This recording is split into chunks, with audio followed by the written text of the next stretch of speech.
Hello friends, welcome to S M Kannada serial. ಇವತ್ತು ಮುದ್ದು ಸೊಸೆ ಸೀರಿಯಲ್ನಲ್ಲಿ ಏನಾಗುತ್ತೆ ಅಂತ ನೋಡೋಣ.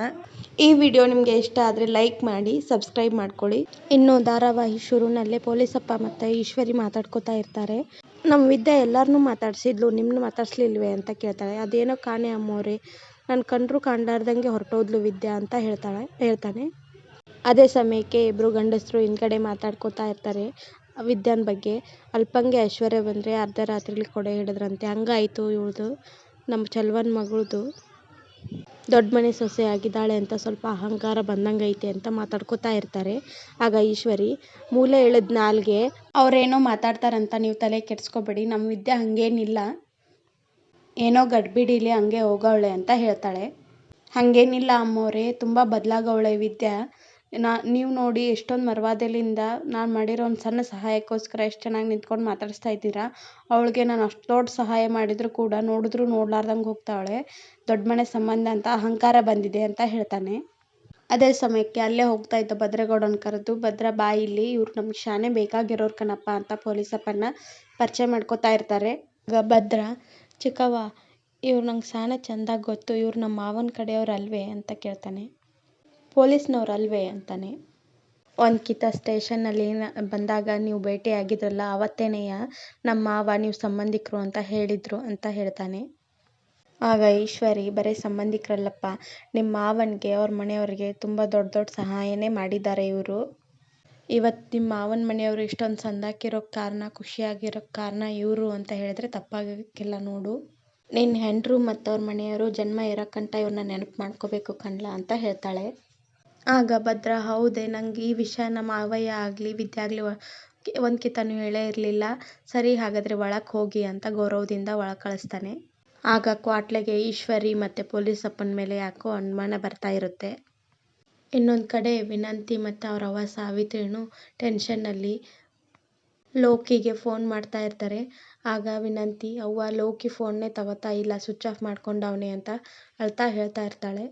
ದುಡ್ಡು ಕೊಡಲಿಲ್ಲ ಅಂತ ಇಲ್ಲಿ ಬಂದು ಏನಾದರೂ ಕಿತಾಪತಿ ಮಾಡಿದ್ರೆ ಅಂತ ಅವ್ರ ಅವ್ವನೂ ಅವಳು ಅಳ್ತಾ ಇರ್ತಾರೆ.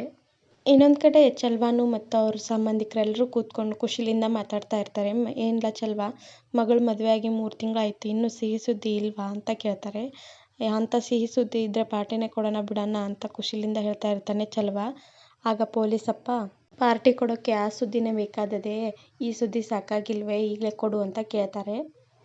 ಆಗ ಸುಭಾಷ ಅಲ್ಲಿಗೆ ಬರ್ತಾನೆ. ಏನು ಮಾವ, ಚೆನ್ನಾಗಿದ್ದೀರಾ ಅಂತ ಎಲ್ಲರನ್ನೂ ವಿಚಾರಿಸ್ಕೊತಾನೆ. ಆಗ ಚಲ್ವಾ, ಇವರು ನಮ್ಮ ಅಳಿಯಂದ್ರ ತಮ್ಮ ಚಿಕ್ಕ ಯಜಮಾನ್ರು ಅಂತ ಪರಿಚಯ ಮಾಡಿಕೊಡ್ತಾನೆ. ಆಗ ಅವ್ರು ಬಂದಿರೋರು ಪ್ಯೂರಿತಿ ಮಾಡಿ ಕಾರ್ಯಕರ್ತೆಯ ಮಗಳ ಜೊತೆಗೆ ಮದುವೆ ಆಗಿರೋದು ಇವರೇ ಅಲ್ವೇ ಅಂತ ಹೇಳ್ತಾನೆ. ಆಗ ಇನ್ನೊಬ್ಬ, ಮದುವೆ ಆಗಿದ್ದಲ್ಲಪ್ಪ, ಇನ್ನೊಬ್ಬ ಹುಡುಗಿ ಜೊತೆ ಮದುವೆ ಆಗ್ತಿರೋದನ್ನ ತಡೆದು ನಮ್ಮ ವಿದ್ಯಾನೇ ಇವ್ರ ಜೊತೆ ಮದುವೆ ಮಾಡಿದ್ದು ಅಂತ ಹೇಳ್ತಾನೆ. ಆಗ ಸುಭಾಷಂಗೆ ಕೋಪ ಬರ್ತಾ ಇರುತ್ತೆ. ನಮ್ಮ ಚಲ್ವಣ್ಣನೇ ಅವತ್ತು ಹೇಳಿಲ್ವಾ, ಇಷ್ಟು ಬೇಗ ಮರ್ತೋದ್ಯಾ ಅಂತ ಮಾತಾಡ್ಕೋತಾ ಇರ್ತಾರೆ. ಆಗ ಚಲ್ವ, ಈ ವಿಚಾರ ಎಲ್ಲ ಯಾಕೆ ಬಿಡ್ರಲ್ಲ ಅಂತ ಮಾತು ಮರೆಸ್ತಾನೆ.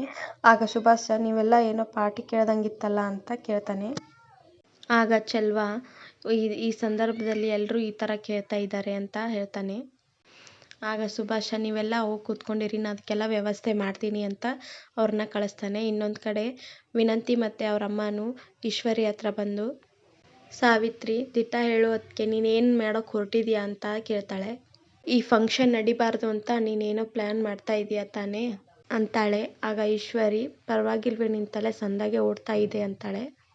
ಆಗ ಸಾವಿತ್ರಿ, ನೀನು ಫೋನ್ ಮಾಡಿರೋ ವಿಷಯನ ಇಟ್ಕೊಂಡು ಎಲ್ಲರಿಗೂ ಗೊತ್ತಾಗಬೇಕು ಅಂತ ಮಾಡ್ತಾ ಇದೀಯಾ ತಾನೇ ಅಂತಾಳೆ. ಆಗ ಈಶ್ವರಿ, ಯಾರ ವಿಷಯ ಹೊರಗೆ ಬರುತ್ತೋ ಗೊತ್ತಿಲ್ಲ, ನಾನಂತೂ ತಪ್ಪನ್ನ ಹೊರಗೆ ಹಾಕೋಕೆ ಕಾಯ್ತಾ ಇದ್ದೀನಿ, ಅದರಲ್ಲಿ ಯಾರು ಬಲಿಯಾಗ್ತಾರೋ ಗೊತ್ತಿಲ್ಲ ಅಂತ ಹೇಳ್ತಾಳೆ. ಇನ್ನೊಂದು ಕಡೆ ವಿದ್ಯಾನು ಮತ್ತು ಅವ್ರ ಅಮ್ಮನೂ ವಿದ್ಯಾ ಅವ್ರ ಅಮ್ಮನ ಹತ್ರ ಫೋನ್ ಮಾಡಿರೋ ವಿಷಯದ ಬಗ್ಗೆ ಮಾತಾಡ್ತಾ ಇರ್ತಾಳೆ. ಮುಚ್ಚಿಟ್ಕೊಂಡು ಬದುಕೋದು ಎಷ್ಟು ಕಷ್ಟ ಗೊತ್ತೇನಮ್ಮ ಅಂತ ಕೇಳ್ತಾ ಇರುವಾಗ ಭದ್ರೇಗೌಡ ಅದೇ ಸಮಯಕ್ಕೆ ಬಂದು, ಏನು ಮುಚ್ಚಿಡ್ತಿದ್ದೀಯ ಅಮ್ಮಿ ಅಂತ ಬರ್ತಾನೆ. ಆಗ ಭದ್ರ, ಮನುಷ್ಯ ಎಷ್ಟೇ ಪ್ರಯತ್ನ ಪಟ್ಟರು ಸತ್ಯ ಮುಚ್ಚಿಟ್ರು ಒಂದಲ್ಲ ಒಂದ್ಸಲ ಹೊರಗೆ ಬಂದೇ ಬರುತ್ತೆ ನೋಡಮ್ಮಿ, ಸತ್ಯ ಮುಚ್ಚಿಟ್ಟವರು ಒದ್ದಾಡ್ತಾ ಇರ್ತಾರೆ, ನಿಜ ಹೇಳಿದವರು ನೆಮ್ಮದಿಯಾಗಿರ್ತಾರೆ. ಇದನ್ನ ತಿಳ್ಕೊಂಡು ನೀನು ಮುಚ್ಚಿಟ್ಟು ಬದುಕ್ತಾ ಇದೀಯ ಅಂದರೆ ನಿನ್ನ ಪರಿಸ್ಥಿತಿ ಹೆಂಗಿರಬೇಕು ನೀನೇ ಲೆಕ್ಕ ಹಾಕು ಅಂತಾನೆ. ಅದೇನೇ ವಿಷಯ ಮುಚ್ಚಿಟ್ಟಿದ್ರು ನಂತವ ಹೇಳು ಅಂತ ಕೇಳಿದಾಗ ವಿದ್ಯಾ ನಿಜ ಹೇಳೋಕ್ಕೆ ಹೊರಟಿರ್ತಾಳೆ. ಆವಾಗ ಅವ್ರ ಅಮ್ಮ ತಡೆದು, ಅದೇನಿಲ್ಲ ಅಳಿಯಂದ್ರೆ, ವಿದ್ಯಾ ಓದಕ್ಕೆ ಹೋಗ್ತಿರೋ ವಿಷಯನ ಅವಳು ಮನಸ್ಸಲ್ಲಿ ಇಟ್ಕೊಂಡು ಹೇಳ್ತಾ ಅವಳೆ, ಮನೇಲಿ ಯಾರಿಗೂ ಗೊತ್ತಿಲ್ವಲ್ಲ, ಸತ್ಯನ ಎಷ್ಟು ದಿನ ಮುಚ್ಚಿಡೋದು ಅಂತ ಭಯ ಪಡ್ತಾ ಇದ್ದಾಳೆ ಅಂದರೆ ಅಂತ ಹೇಳ್ತಾರೆ.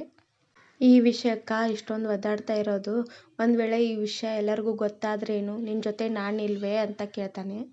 ಆಗ ವಿದ್ಯಾ ಅವರಮ್ಮ, ಯಾವ ಪರಿಸ್ಥಿತಿಯಲ್ಲಾದರೂ ನೀನು ನನ್ನ ಮಗಳ ಕೈನ ಬಿಡಲ್ಲ ಅಲ್ವಾಳೆ ಅಂದರೆ ಅಂತ ಕೇಳ್ತಾರೆ. ಆಗ ಭದ್ರೇಗೌಡ, ಅದು ಎಂಥದೇ ಪರಿಸ್ಥಿತಿ ಬರಲಿ, ಭಗವಂತನೇ ಬಂದು ಹೇಳಿದ್ರು ನಿಮ್ಮ ಮಗ ಕೈ ಬಿಡಲ್ಲ ಅಂತ ಪ್ರಮಾಣ ಮಾಡ್ತಾನೆ.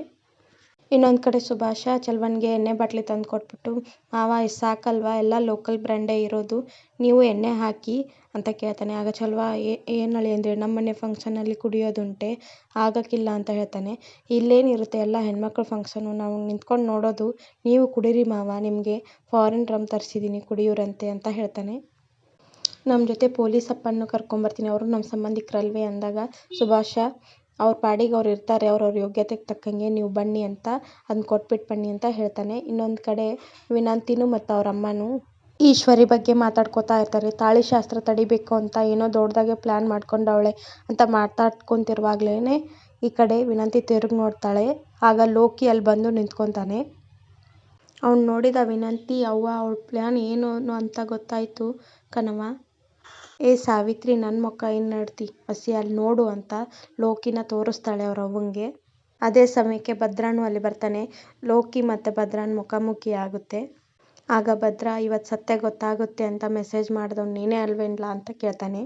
ನೀನೇ ತಾನೇ ಕಾಗದ ಬರೆದವನು, ಮೆಸೇಜ್ ಕಳಿಸ್ದವನು ಅಂತಾನೆ. ಆಗ ಲೋಕಿ ಆ ಕಡೆ ನೋಡಿ ವಿನಂತಿ ಮತ್ತು ಅವ್ರ ಅಮ್ಮನ ನೋಡ್ತಾರೆ. ಅವರು ಸನ್ನೆ ಮಾಡಿ ಹೇಳಬೇಡ ಅಂತ ಕೈ ಮುಗಿದು ಒಡವೆ ಎಲ್ಲ ಕೊಡ್ತೀವಿ ಅಂತ ಸನ್ನೆ ಮಾಡ್ತಾರೆ. ಆಗ ಲೋಕಿ, ನಾನಲ್ಲ ಗೌಡ್ರೆ, ಫಂಕ್ಷನ್ ಇತ್ತಲ್ವಾ ಇವತ್ತು, ಭರ್ಜರಿ ಬ್ಯಾಟಿಂಗ್ ಮಾಡ್ಕೊಂಡು ಹೋಗಮ್ಮ ಅಂತ ಬಂದೆ ಈ ಕಡೆ ಅಂತ ಸುಳ್ಳು ಹೇಳ್ತಾನೆ. ಆಗ ಭದ್ರೇಗೌಡ, ಮಗನೇ ಸುಳ್ಳು ಹೇಳಿದೆ ಅಂದರೆ ಸಾಯ್ಸಕ್ಕೆ ಬಿಡ್ತೀನಿ ಅಂತ ಲೋಕಿನ ಹೊಡೆಯೋಕೆ ಹೋಗ್ತಾನೆ.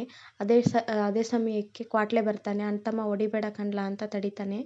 ಭದ್ರೇಗೌಡ ಆಗ ಕಾಗ್ದನೂ ಬರೆದು ಮೆಸೇಜು ಮಾಡಿ ಇಲ್ಲಿಗೆ ಬಂದವನೇ ಕಣ್ಲ ಅಂತ ಹೇಳ್ತಾನೆ. ಆಗ ಕ್ವಾಟ್ಲೆ, ಕಾಗದ ಬರೆದು ಮೆಸೇಜ್ ಮಾಡ್ದ ಇವನೇ ಆಗಿದ್ರೆ ಇಲ್ಲಿಗೆ ಯಾಕೆ ಬರ್ತಾ ಇದ್ಲ ಕಣ್ಲ, ಹೋಗೋ ಅಂತಂದು ಅವನು ಬೈದ ಕಳಿಸ್ತಾನೆ.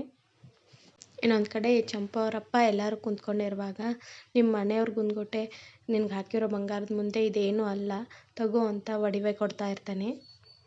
ಇವತ್ತು ನಿಮ್ಮವ್ವ ಬದುಕಿದ್ರೆ ಈ ಎಲ್ಲ ಶಾಸ್ತ್ರನೂ ಅವಳೇ ಮಾಡಬೇಕಿತ್ತು, ಆ ಭಾಗ್ಯ ನಿಂಗಿಲ್ಲ ಅಂತ ದುಃಖ ಪಡ್ತಾ ಇರ್ತಾನೆ. ಆಗ ವಿದ್ಯಾ, ಅವರಿಲ್ಲ ಅಂತ ಯಾಕೆ ಹೊರಗ್ತೀರಾ, ನಮ್ಮನೆಯವ್ರು ಇಲ್ವೇ, ಅವರೇ ಮಾಡ್ತಾರೆ ಅಂತ ಹೇಳ್ತಾರೆ. ಆಗ ವಿದ್ಯಾ ಅವ್ರ ಅಜ್ಜಿನೂ ಕೂಡ, ಯಾಕೆ ನೊಂದ್ಕೋತೀರಾ, ನಾವೆಲ್ಲ ಇಲ್ವೇ, ನಾವೆಲ್ಲ ಮಾಡ್ಕೊತೀವಿ, ಅವಳು ನಮ್ಮ ಮೊಮ್ಮಗಳಿದ್ದಂಗೆ ಅಂತ ಹೇಳ್ತಾರೆ. ಆಗ ಚಂಪಾ ಅವರಪ್ಪ ವಿದ್ಯಂಗೆ, ಎಲ್ಲ ನಿನ್ನಿಂದನೇ ಕಣವ್ವ ಆಗಿದ್ದು, ನನ್ನ ಮಗಳು ಈ ಸ್ಥಾನದಲ್ಲಿರೋಕ್ಕೆ ಕಾರಣ ನೀನೇ, ನಿಂಗೆ ದೇವ್ರು ಚೆಂದಾಗಿಟ್ಟಿರಲಿ ಅಂತ ಆಶೀರ್ವಾದ ಮಾಡ್ತಿರ್ತಾನೆ. ಆಗ ವಿದ್ಯಾ, ಚಂಪಾನು ನನ್ನ ತಂಗಿ ಇದ್ದಂಗೆ, ಅದಕ್ಕೆ ಅವಳಿಗೆ ಒಳ್ಳೇದಾಗಲಿ ಅಂತ ಆ ಥರ ಮಾಡಿದೆ. ಆಗ ಜನ ಅಲ್ಲಿ ಗುಸು ಮಾತಾಡ್ಕೋತಾ ಇರ್ತಾರೆ. ವಿದ್ಯಾನೇ ಮಾತಾಡಿಸಿದ್ದು, ಅದಕ್ಕೆ ಅವ್ರ ಮೇಲೆ ಅಷ್ಟು ಅಭಿಮಾನ ಇಟ್ಟವ್ರೆ ಅಂತ ಮಾತಾಡ್ಕೋತಾ ಇರ್ತಾರೆ. ಆದರೂ ಈಶ್ವರಿ ಕಿವಿಗೆ ಬೀಳುತ್ತೆ. ಇದು ಇವತ್ತಿನ ಸಂಚಿಕೆ ಆಗಿರುತ್ತೆ.